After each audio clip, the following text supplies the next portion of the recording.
देखिए इस 16वां त्रिकोण जो है बनाया हुआ है, लेकिन देखिए कैसे इसमें समझना है आप लोग को। देखिए दर्शाइए कि प्रत्येक धनात्मक समपूर्णांक समझते हैं ना, सम संख्या जानते हैं ना, सम संख्या और विषम संख्या जानते हैं ना। जैसे सम संख्या मान लो कि 1 हो गया, हाँ क्या 2, इसके बाद 4, इसके बाद इस प्रकार से रहेगा। अब विषम संख्या कैसे रहेगा, ऐसे रहेगा ना। सुनिएगा 2q का रूप का है, क्या है 2q का रूप का होता है तथा प्रत्येक धनात्मक विषम पूर्णांक 2q + 1 होता है। मतलब सम संख्या में 1 जोड़ देंगे, क्या जोड़ देंगे 1 जोड़ देंगे तो क्या प्राप्त होता है, विषम संख्या प्राप्त होता है। क्या प्राप्त होता है समझ आएगा क्या बोले। अगर जो सम संख्या मान लो कि 4 है, 1 जोड़ देंगे तो क्या आ जाएगा 5। सम संख्या विषम संख्या तो आपको 1 जोड़ने पर बोला ना कि विषम पूर्णांक 2q + 1 के रूप का होता है, जहां q कोई पूर्णांक है, q का है कोई पूर्णांक है। हम लोग भाग बनाते जो है इसको p लिखते हैं, क्या लिखते हैं p लिखते हैं, और इसको जो है a लिखते हैं, क्या लिखते हैं a लिखते हैं, और इसको जो है क्या लिखते हैं q लिखते हैं, और इसको क्या लिखते हैं r। आगे समझ में क्या बोले। भाजक को क्या से लिखेंगे p से, क्या से लिखेंगे p से, और भागफल को क्या से लिखेंगे q से, और शेषफल को क्या से लिखेंगे r से, और भाज्य को क्या से लिखेंगे a से। तो बताइए कि a बराबर क्या होगा, a बराबर होता है देखो भाजक गुने भागफल माने p गुने u होता है। अरे समझते हैं ना जांच करने के लिए। अब प्लस शेषफल में क्या होता है जोड़ देते हैं, यानी a बराबर होता है pq + r। जहां शेषफल जो होता है, शेषफल होता है या तो 0 आएगा, शेषफल क्या आएगा, या तो शेषफल बराबर 0 आएगा, या 0 से 1 आ सकता है, 2 आ सकता है, लेकिन कभी माइनस आ सकता है क्या, नहीं आता है, माइनस नहीं आता है। यानी देखिएगा माना कि भाज a है, देखो भाज a है, भाजक b है, भाजक b है, b इस माना हुआ है, क्या माना है b माना हुआ है। चलो भाजक क्या माना b माना, इसको हम क्या लिखेंगे, चलो इसको भाजक b लिखते हैं। इसमें क्या लिखते हैं भाजक b मान लिया है, क्या माना है b माना है। चलिए b लिख लेते हैं, कोई दिक्कत है यहाँ तक का, अरे क्या दिक्कत है, b के जगह p मान लिए चाहे b लिखे, क्या दिक्कत है, ये हो गया ना। अब ये क्या हो गया b हो गया, ठीक है। तो b गुने q हो गया प्लस में r हो गया, बात तो सही है। भागफल अरे भाजक जो है b है, तो भागफल क्या हो गया q, देखिए भागफल q है ना, और शेषफल कितना है r। जहां क्या लिखा हुआ है, जहां 0 greater than equal to r है, माने r जो है r क्या होता है 0 से क्या होता है बड़ा होता है, 0 से क्या होता है बड़ा होता है, या 0 के बराबर होता है। अरे यही ना देखे ना, 0 होता है या 0 के बड़ा होता है, उससे छोटा तो नहीं होता है ना। तो ये लिखा हुआ क्या r जो है r किसके बराबर होता है, या तो 0 के बराबर होता है या r से बड़ा होता है, और 0 से छोटा नहीं होता है, 0 से छोटा नहीं होता है। तो यानी कि तब शेषफल क्या होगा r बराबर क्या होगा 0 1 2 3 इस प्रकार से रहेगा, कोई दिक्कत। तो एल्गोरिथम विभाजन द्वारा भाज्य बराबर क्या होता है भाजक गुने भागफल, अब प्लस में क्या होता है शेषफल। तो भाज्य a है तो a लिख दिए, bq तो bq प्लस r तो r। अब धनात्मक पूर्णांक क्या होता है, देखिए धनात्मक पूर्णांक a1 बराबर हो गया, a1 बराबर 2q + 0, अरे शेषफल जो है ना, शेषफल जो है क्या है 2q + 0। अगर 2 गुने अब q को मान लो कि 1 आ गया तो 2 आ गया, और प्लस में 0 तो बराबर में क्या आ सकता है 2। अगर ये अब इस जगह 2q, अब इसमें a2 बराबर मान लो कि a1 बराबर हो गया, अब a2 बराबर लिखेंगे 2 गुने 1, अब प्लस में क्या लिखेंगे 1। ये धनात्मक के लिए होता है, क्या होता है ये धनात्मक के लिए, धनात्मक करे नहीं समझते हैं क्या ये धनात्मक सम संख्या जो ये नहीं है a1 बराबर 2q + 0 बराबर 2q आया, सम पूर्णांक 2 से विभाज्य है, समझ में आ रहा ना। अब विषम पूर्णांक a2 बराबर 2q + 1, विषम पूर्णांक 2 से अविभाज्य है, 2 से अविभाज्य है, इसलिए कि देखिए 2 गुने 1 करेंगे, और 2 गुने 1 करेंगे तो बराबर में क्या आएगा 2 + 1 तो बराबर में 3, तो 2 से विभाज्य है नहीं है। यानी दो से नहीं विभाज्य होता तो विषम संख्या होता है। दो से अगर विभाज्य नहीं होगा तो क्या होगा? विषम संख्या। और दो से विभाज्य हो गया तो सम संख्या। तो सम संख्या के लिए a1 बराबर क्या हो गया? 2 गुने 1 माने 2q प्लस क्या होता है? 0 के रूप में। अब विषम के लिए क्या होता है? विषम के लिए 2q प्लस क्या होता है? 1 होता है। ये विषम संख्या हो गया और सम संख्या हो गया। इसीलिए लिखा होगा धनात्मक पूर्णांक a1 बराबर होता है 2q प्लस 0 बराबर 2q। ये सम पूर्णांक हो गया जो कि 2 से विभाज्य लगेगा। a2 बराबर 2q प्लस 1 विषम पूर्णांक हो गया, 2 से अविभाज्य हो गया। यानी कि प्रूफ यही करना था कि 2q प्लस 1 जो है क्या है? मतलब विषम पूर्णांक है क्योंकि 2 से विभाज्य नहीं है। क्या 2q हमारा सम पूर्णांक है? तो हाँ तो है, इससे सम पूर्णांक है, इसलिए धनात्मक है। देखिए यही है 2q। सम मतलब कि 2 से भाग लगने वाला है, 2 से गुना में समझ में आ रहा ना? सम मतलब कि 2 से भाग लगने वाला। अब विषम मतलब कि 2 से भाग लगने वाला नहीं है। मतलब जो सम संख्या में एक जुड़ जाएगा तो विषम संख्या होगा। यही तो बता रहा था। आगे आप समझ में आया? अब अगर ये नहीं समझ में आता है तो अथवा में क्वेश्चन आपको दिया हुआ रहेगा। क्या दिया हुआ रहेगा? अथवा में है कि दर्शाइए कि 5 माइनस रूट 3 एक अपरिमेय संख्या है। अब मानना पड़ेगा। क्या मानना पड़ेगा? मानना पड़ेगा। बताए ना ऐसा क्वेश्चन। लेकिन माना कि 5 माइनस रूट 3 एक परिमेय संख्या है। क्या मान लिए? परिमेय संख्या मान लिए। 5 माइनस रूट 3 बराबर तो परिमेय क्या संख्या होता है पता है? परिमेय संख्या क्या होता है? ये मिटाए। देखिए अब परिमेय संख्या जो होता है, देखिए परिमेय संख्या बराबर में p बटा q के रूप में रहता है। माने अंश बटा हर के रूप में रहेगा, यही ना? तो अंश बटा हर के रूप में रहेगा। तो देखिए 5 माइनस रूट 3 बराबर a बटा b और p बाई q के रूप में दिखेगा ना? तब a जहां a और b अभाज्य पूर्णांक है तथा b does not equal to 0। माने जो बाटा में रहता है 0 से छोटा नहीं होना चाहिए, 0 के बराबर होना चाहिए।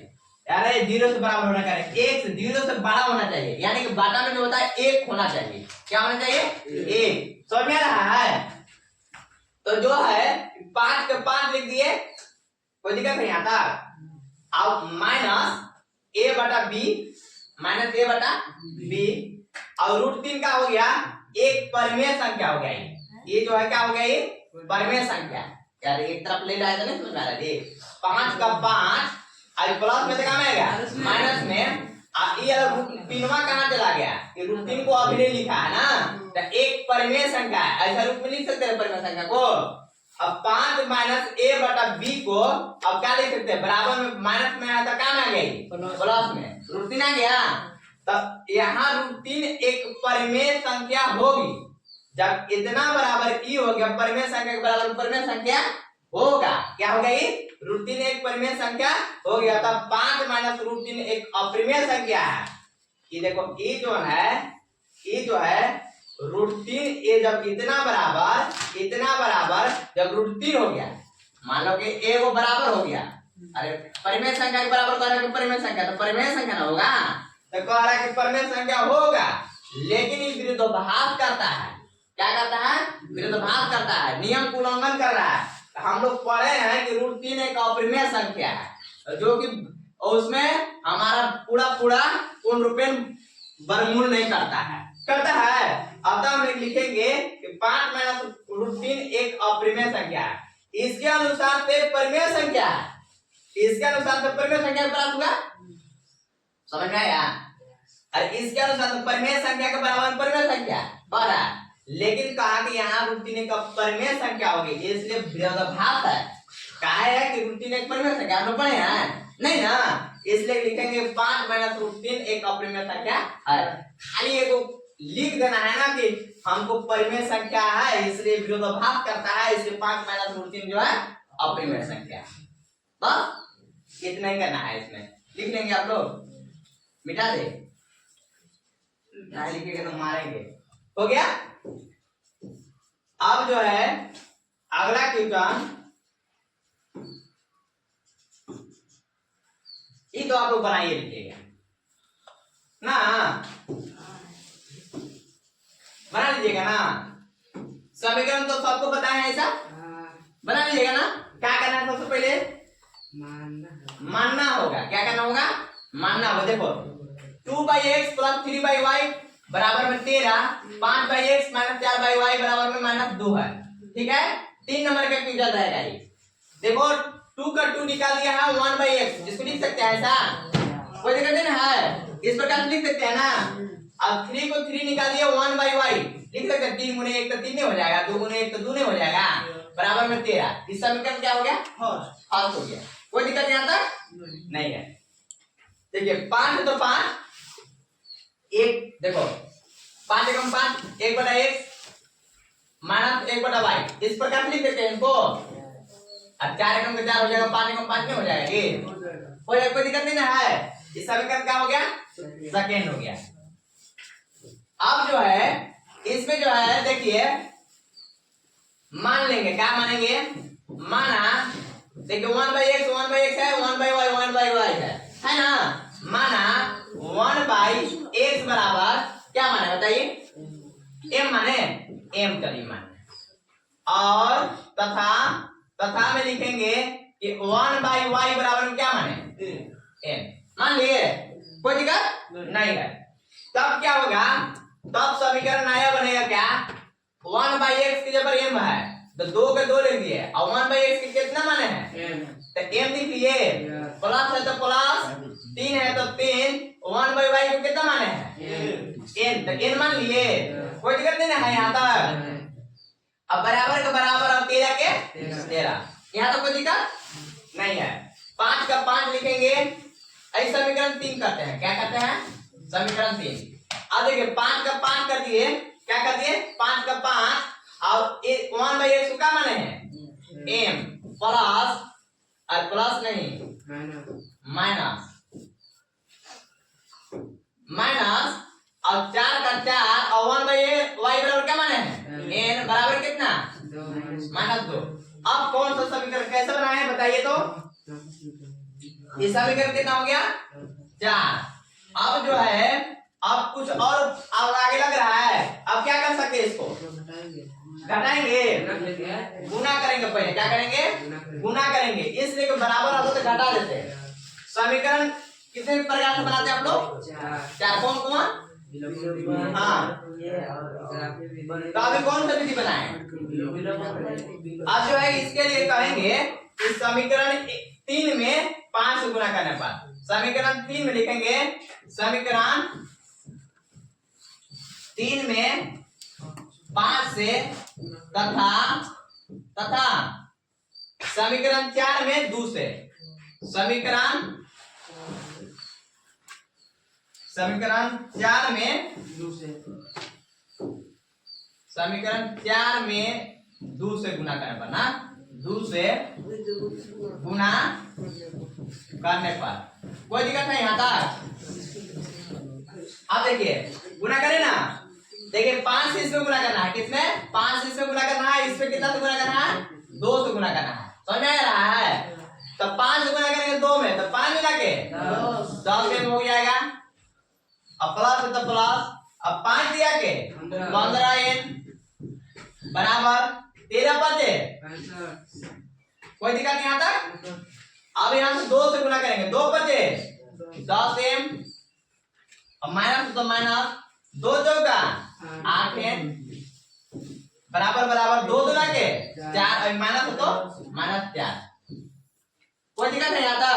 अब क्या करेंगे, घटाएंगे, जोड़े तो माइनस होगा, माइनस तो प्लस, माइनस तो प्लस, प्लस माइनस समान, प्लस प्लस जुटेगा, 15 बार 23n बराबर में 65 और 4 69, n बराबर 69/23, 23 दिया 69, यानी n बराबर कितना आ गया, 3 आ गया।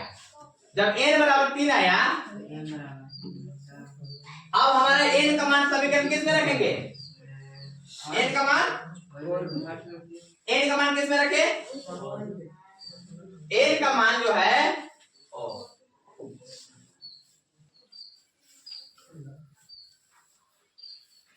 n का मान फर्स्ट में रखेंगे, थर्ड या फोर्थ में रखेंगे, वहां एक्स वाई में है ना, तो इसमें रखेंगे थर्ड में, लिखेंगे समीकरण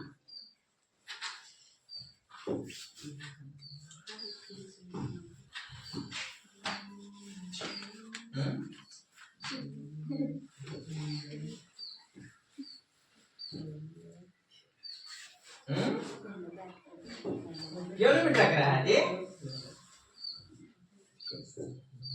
चलिए छोड़िए, n बराबर क्या है, n का मान किसमें रखने पर, n का मान समीकरण किसमें, थर्ड में रखने पर हो गया। अब रख दिए रहे 2m का 2m प्लस तो प्लस 3 तो 3 एक की जगह कितना है मान 3,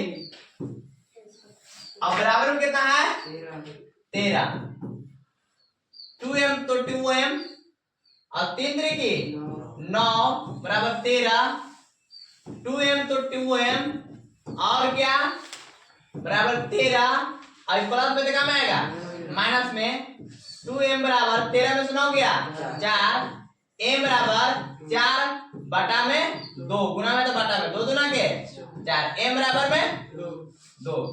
अब m और n के रूप में नहीं ना है, हमारा कौन सा रूप में है, x और y के रूप में है, थोड़ा जगह नहीं है इसलिए यहाँ पर ही बना देते हैं ना।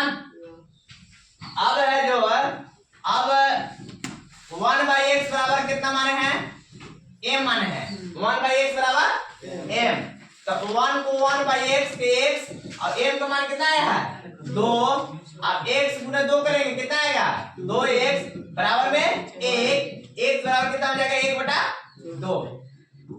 चलिए अब 1/y बराबर कितना माने हैं n, 1/y को y, अब n का मान कितना आया है 3, तो y बराबर कितना आ जाएगा 1/3, गुना में बटा में आ जाएगा कि नहीं हो जाएगा, थैंक यू, इतना ही रहेगा।